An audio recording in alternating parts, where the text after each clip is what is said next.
What could go wrong? Building a long-term archive in the real world. Dave Perez. Hello, everyone.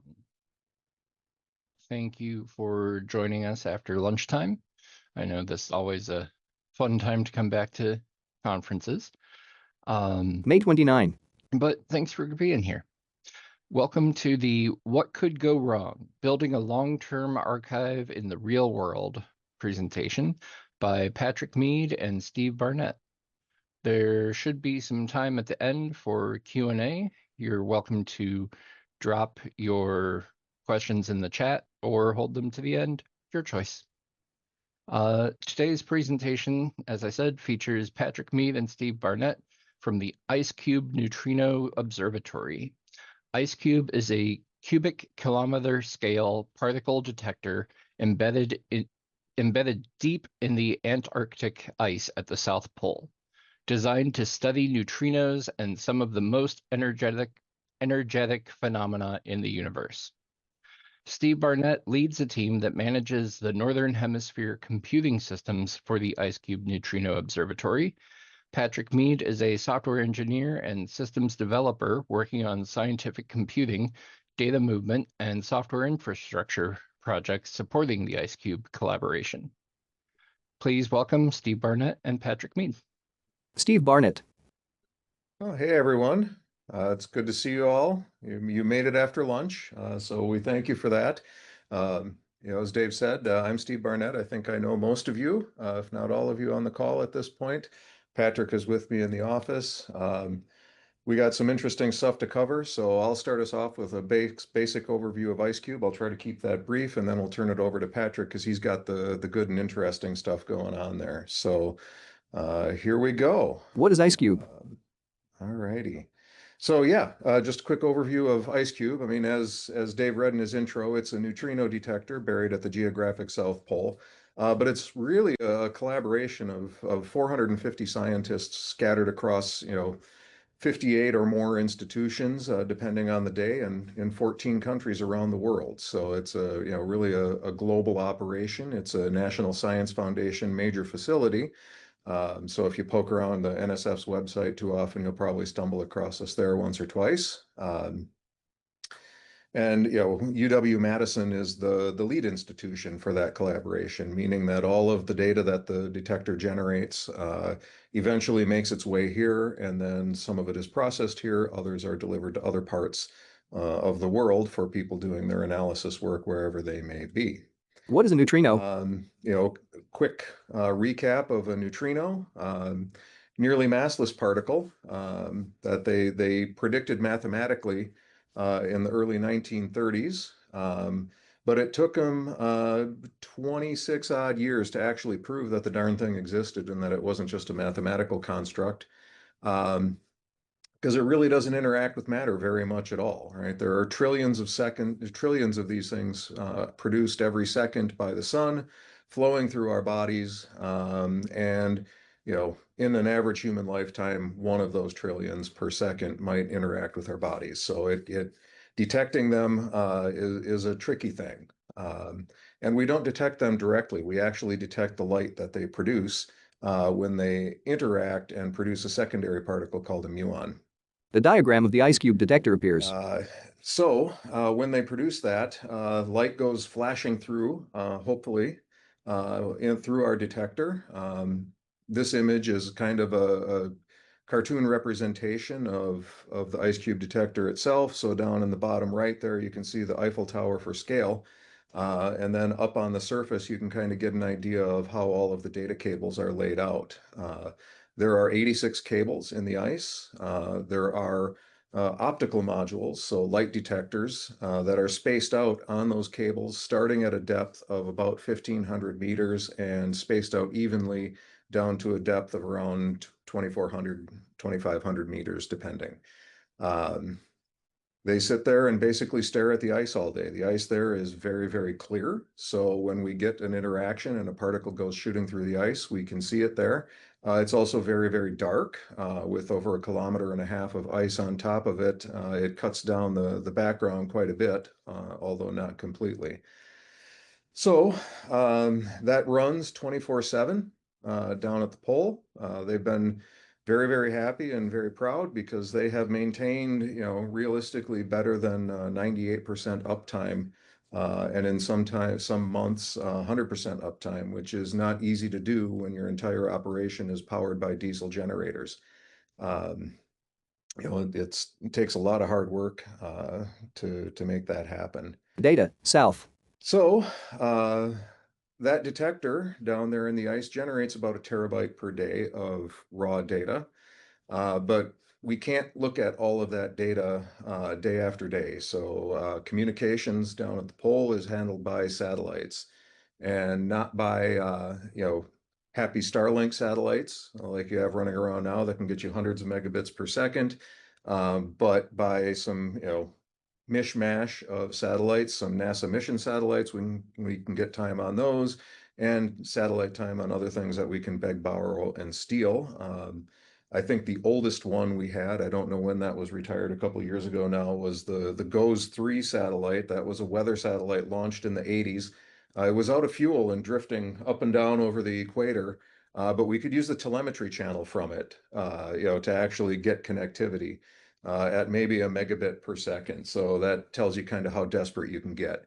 But what that means is that we can only get about 10% per day of the data that the detector generates back up over the satellite and bring that back here and start the processing. So in that case, then, to deal with that, we basically write 2 copies of the data at this point to hard drives down on the station. And then when it opens up in the fall in October and November, they pack up the hard drives that have been written so far and they put them on planes, trains, and automobiles.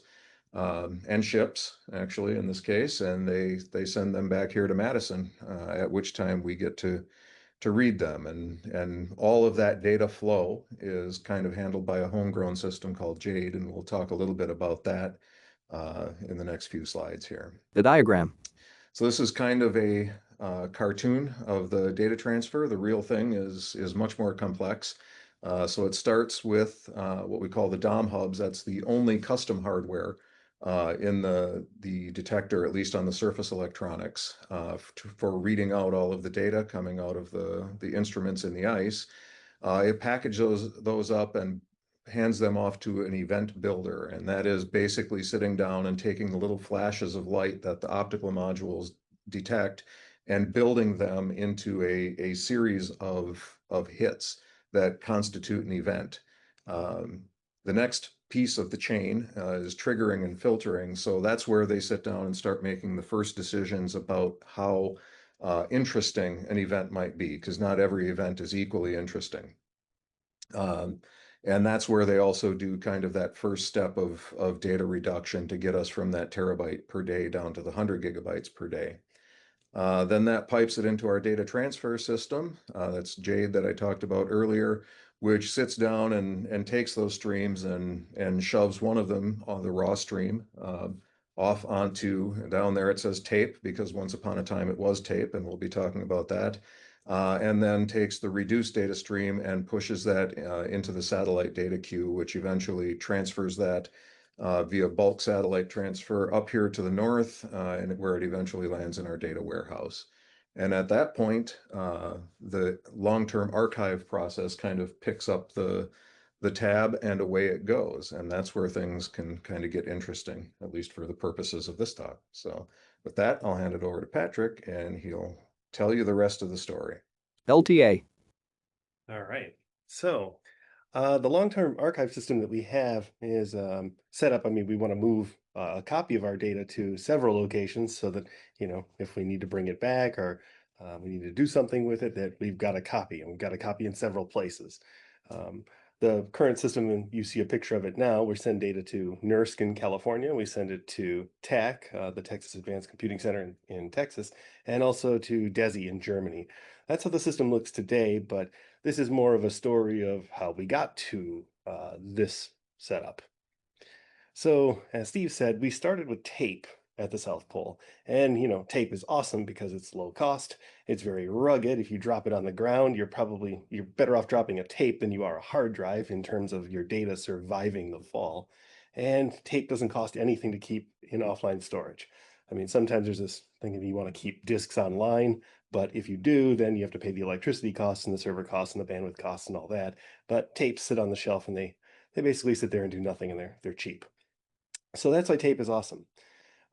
In the older Spade software that existed when I first came to IceCube, we were writing files one at a time to the tape. And that was okay, but you get this sort of performance problem if you want to get, the 200th file off of the tape, you sort of have to advance through 199 files to bring it off. So the first suggestion to me was like, hey, why don't we just write all of the data in one shot to the tape? Because we can get a lot of performance benefits that way. We'll just, tell it, give me the 200th file and bring it back. So that's what we did. We wrote the Jade software to do that.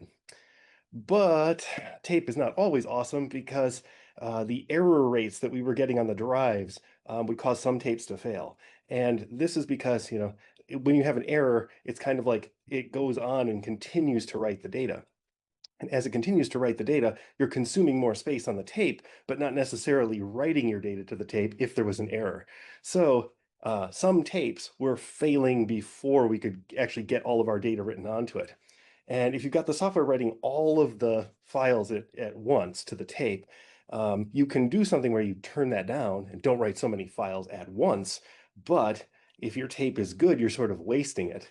And as the supply at the pole is limited and getting new supplies to the pole only happens at very certain points during the season, you don't want to burn through too many of your tapes. But we did have a lot of tapes down there, so that is great. But the tapes that we sent down there from a new vendor did not work at all. You put them in, you couldn't write one file to them, let alone a full tape worth of data. And the real question was, well, why? Why is this not working? Except when it's not.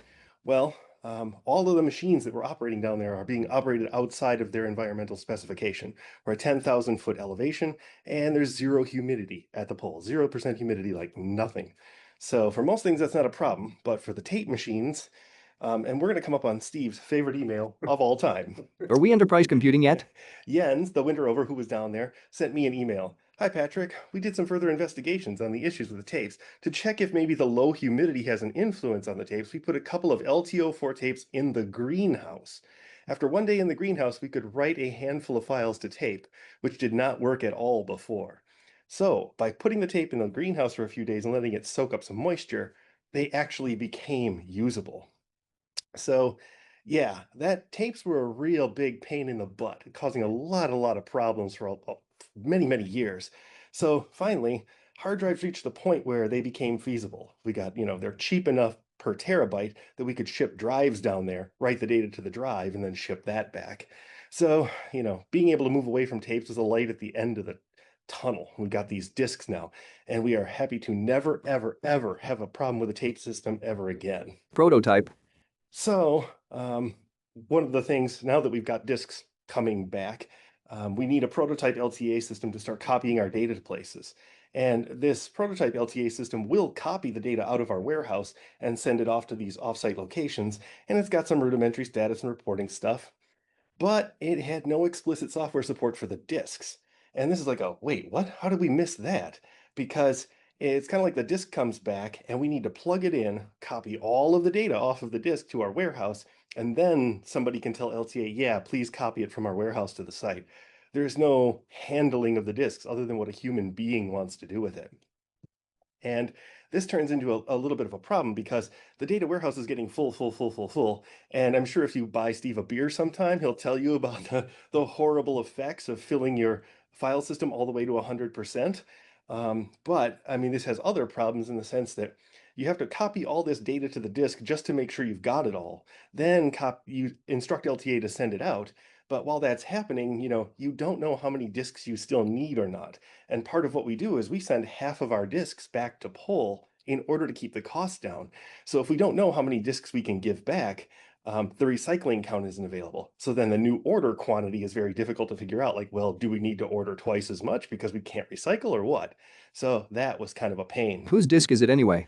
Another problem that we experienced was 4 disks came back from the poll as just blank. There's no data, no metadata. The label that was applied to them says they should have data, but they don't. Next season, the Winter Rovers find 4 unknown discs in a cabinet and ship them back to us. And these turn out to be the real data discs. So somehow the label got put on the wrong discs and the real discs got put in a cabinet. I'm not sure how that happened. So that's the real question. Why did we not know? Like, we've got a bunch of discs and they have really important data on them. So how did we not know that this was the disc? We never recorded the hardware serial number that was associated with that disc. So if it didn't have like our data that we wrote to it, this is like, this is just a random disk that could have come from anywhere. So I start recording the hardware metadata to say, here's the serial number of the disk. This is the slot it was sitting at pull. And I'm thinking, okay, we will never need that data, but if we ever get a wrong disk again, at least we can tell. Retro disk copy. So with all of those problems, we think, all right, maybe we should put some software support in for LTA. Maybe we should, actually handle the disks or have software that handles the disks for us and automates this process. And so I wrote this retro disk copy thing, and the way it started out was, kind of dangerous. The robot would say, give me these disks. But if you put in too many disks, it could in fact fill up the warehouse. But over the course of that first season that we worked with it, the robot got a lot better. And we could just load up a whole box worth of disks, and the robot would just handle the disks, taking bytes at 10, 20 terabytes at a time and getting it automatically shipped. Turned out to be pretty good. In fact, it was a sort of a smashing success, and you can kind of see from this graph. We were moving old data back, old data that we hadn't archived yet. You can kind of see that from 2017 to 2022. And the graph is kind of crooked as we do things manually. Once you get to 2022, retro disk copy is like, okay, we're going to send a bunch of data. And then you're waiting for the next set of data to come back from the pull. And we'll send some data. So you get this stair step thing. So it was clearly pretty good. It worked well. Now, our target with the NSF is to get all of our data out to these archival sites within 90 days. And we thought, well, hey, what if we can get it under 30 days? We'd have to sustain over a gigabyte a second for this entire time of 30 days in order to do that. And we can't do that with a human manually doing it, but now we've got the automation. So maybe we can get the 30 days this time. But Metallica shows up, and there's this song, No Leaf Clover. And one of the lyrics is, and then it comes to be that the soothing light at the end of your tunnel is just a freight train coming your way. And that's what it was. It was a disaster. We sent recycle disks down to the pole to be reused, but there was a problem in the process of putting those disks in, reformatting them, and writing data. Instead of reformatting the recycled disks and using them, they were reformatting the data disks. And so the data we had already taken was reformatted, overwritten, destroyed. And recycled disks that we had sent back 2 seasons ago were put into the box and they came back to us. And this was a thing. Steve was actually loading those up over in Chamberlain, and I was here in my office at 222. And looking at that, I was like, wait a minute, what is going on here? And then I realized, like, oh, this is bad. And it turned out that that hardware serial number was the metadata that we needed to figure out this is what was wrong. To figure out, oh, these are the disks. This is why. These disks had never been overwritten. So what happened to our data disks? Well, our data disks sat in the same spot, in the same machine, 4 change cycles in a row, and they got reformatted. And because of the metadata, we knew that. So our 30-day goal kind of got blown out of the water because we had to investigate what was going on with this. Fortunately, we still had the satellite data, so it wasn't a absolute, complete, total disaster for the data, but losing the raw data kind of hurt. So that wasn't great. Paperwork is important. Another problem that we faced after that, NERSC sent us an email saying, hey, your project allocation is over, so could you migrate that 5 petabytes that you have in our system off of the system pretty soon? And we're like, oh, uh-oh. So we contacted the PI who was responsible for that, and they got the project allocation, restarted at NERSC, and everything was fine. We didn't have to migrate our data. But in the meantime, we picked up a new site, TAC, and we figured, okay, let's move our data, or at least copy our data to TAC. So we've got another site, so that way if NERSC ever goes away, which this was kind of scary, that we'd be able to do that. Fortunately, both of these sites support Globus, so doing a transfer between the sites is going to be super easy. But it was not easy. We started a Globus transfer from the tape system at NERSC and immediately get banned. because the Globus transfer does not play nicely with the tape system. The tape system is constantly changing tapes because it's not doing the files in the right order. And they're like, hey, stop hurting our tape robot. We don't like that. So they banned us. And we fixed the software and begged to come back on. And they were like, okay, we'll let you back on now that your software is there. In their, you know, to give them credit, they do have in their documentation that you should not do this. So it was kind of my fault for not reading the docs. That's not a thing you want to do. So we start pulling the data off of the tape at NERSC in an orderly fashion, and we start sending it to TAC. And we're thankful we'll never have trouble with anybody else's tape system ever again. This is awesome. And the Globus transfers are hitting disk quotas at TAC. They would stop and say, oh, quota, quota, but they keep retrying and eventually they succeed. And Globus says, yep, your transfer is good, so everything is okay. Except it wasn't okay. Globus plus a disk quota ended up leaving a hole. Now, this isn't just like, your data is there and it's got a bunch of zeros. This is like you opened a file, you seeked way up to, 64 megabytes into the file and then started writing data. What's in that first 64 gigabytes? And according to the POSIX standard, it's a hole. There's nothing there. There's not zeros, there's not anything. And the tape system at TAC did not like the holes. It would write that to the tape, and then the tape would just start spinning, and it would not stop until a human came and pushed the button. So we broke their tape system. And TAC called their tape system vendor for help to make that work. We had to do some remediation and send extra copies from NERSC, but, we got that taken care of. Then TAC got a new tape system, this new ranch, and they started migrating their stuff. And they said, okay, everybody migrate your stuff to the new system. But they sent us an email that said, because your data was curated so well, we kept it all on disk as well as tape, and we used your data to test the new system for performance and functionality. And I was like, oh, that's sweet. Our data is awesome. And they're like, wait a minute. The Google translated message appears. This may translate to, please don't break our new tape system. We moved your data for you. Which, Frank over there, Frank Duma was at TAC, and he was a very professional, awesome guy. I don't think he actually meant this, but he might have meant it, depending on how badly we actually treated their old tape system. 30 days and 26. But, after resolving all of those, we did have larger buffers now on the side of both NERSC and YPAC. We had lots of terabytes. We could do a whole season at once on disk on both sides. So we thought, all right, this might be the year that we finally get in under 30 days. Grid FTP went away, so we couldn't transfer using that anymore. So we made a Globus component to use transfers in the LTA software. But Globus caps concurrent transfer requests at 3 per account. We used to do up to 32 with Grid FTP. In theory, we could have done more, but we only ever capped out at 32 because that was all we needed. But that meant we couldn't really transfer at 1 gigabyte per second. So better luck next year, maybe. Fly, you fools. Anyway, when Gandalf was falling down the hole after fighting the Balrog, he gave a very succinct bit of advice to the Fellowship. He said, fly, you fools. Like, get out of here before you get killed. So this is where the point we've come to in this talk. We're going to distill all of this wisdom of these terrible incidents down. The first one is requirements gathering is always hard. Up front, you need foresight to figure out what are people really going to need? And users are terrible at telling you what they need until they see the system working and they go, it doesn't do this thing I want it to do. But afterwards, if you write a bunch of stuff, you've got legacy code to change. But that doesn't mean you shouldn't do it. Requirements gathering is hard, and too much requirements gathering is almost enough to get the software you want. The next bit of advice is if you depend on a capability, make sure you've got that capability.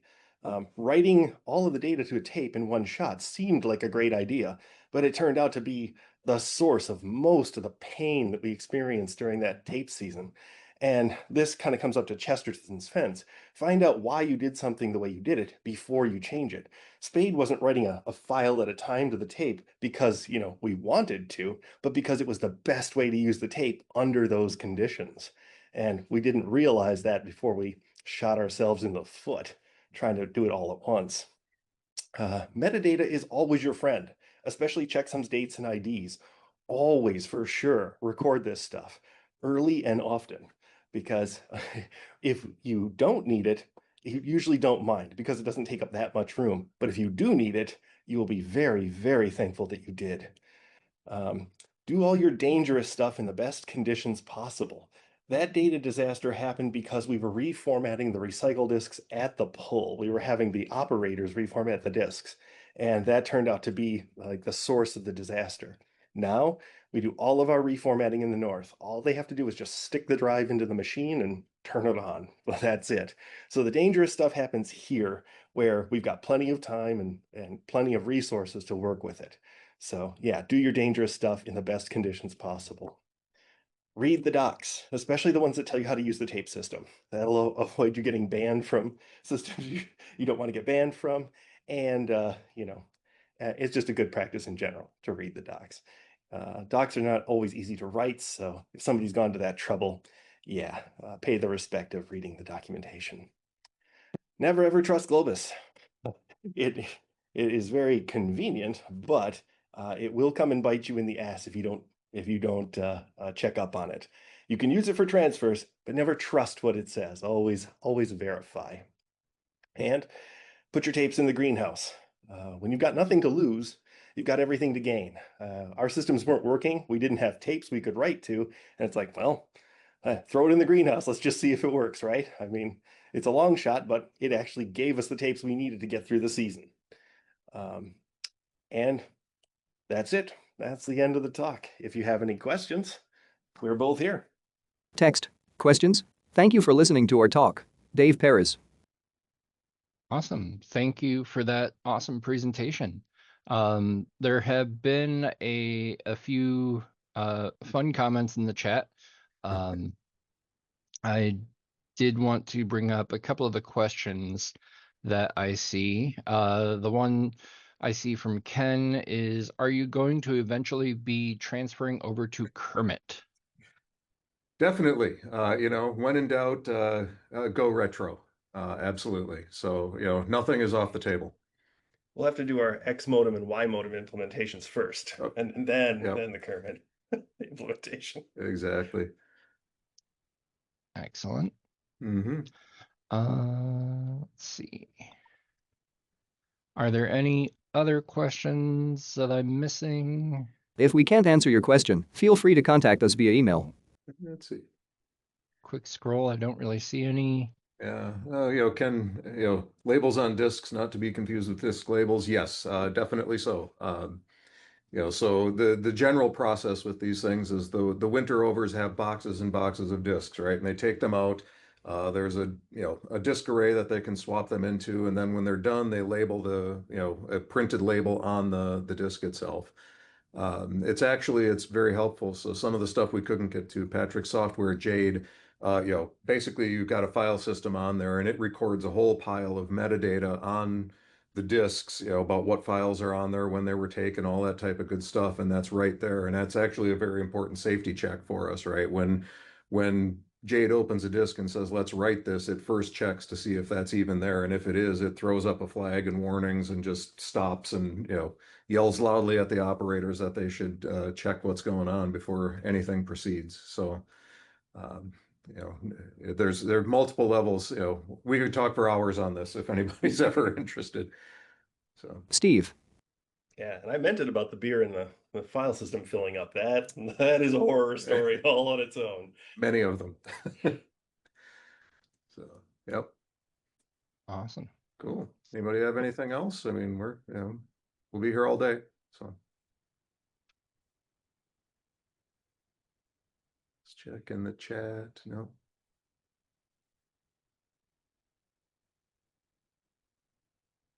Oh, Dave, you said you'd had great experience. Globus is great, right? But when you start doing a lot of heavy duty transfers, right? Because we're talking petabytes and petabytes. You find the interesting little corner cases, and system interactions. Yes. Todd. Hey, Steve, can I ask you a question on tape, my friend? Yeah. Yep. Hey, last time I've used tapes, like it really preferred fewer numbers of large files. Has anything changed in that technology, or is it still really kind of fewer large files that are zipped, they're tarred, whatever, Yeah. versus lots of raw small files? Yeah, no, they definitely prefer the larger, fewer larger files, right? And because essentially it's all still the streaming technology. So Right. part of the problem with the small files is you get what they call shoe shining. So you write a file and the tape physically keeps moving, past the end of the write.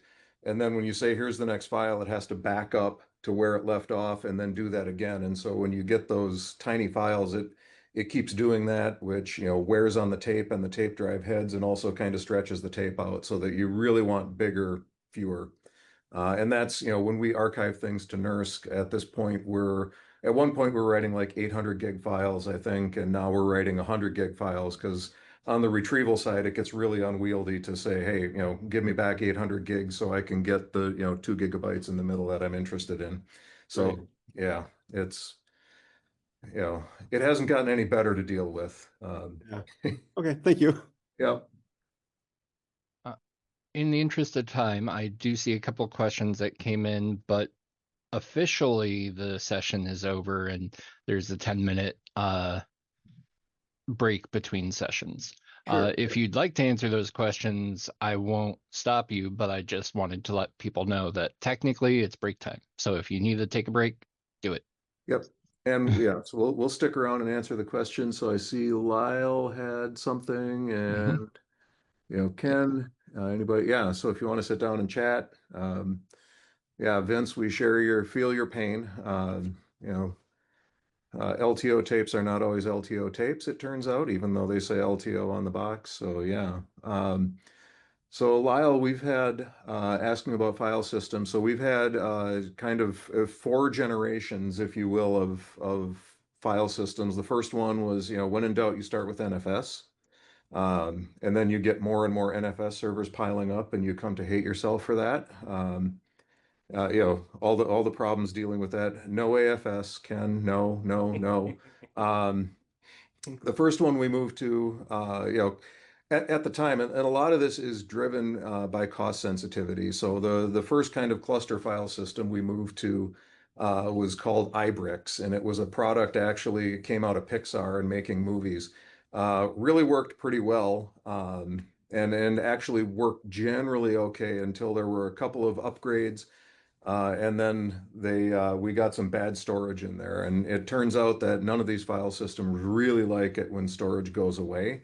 And so that thing got to a point where it was kind of read only. And from there, we moved to Lustre, which is a similar beast that comes out of Lawrence Livermore National Labs. And, that one did okay, but, for all of these things, when they start getting full, what ends up happening is, essentially you have piles and piles of disk servers and some metadata servers that glue all that together. And as the file systems get full, they spend so much time hunting for available free space that your performance really starts degrading.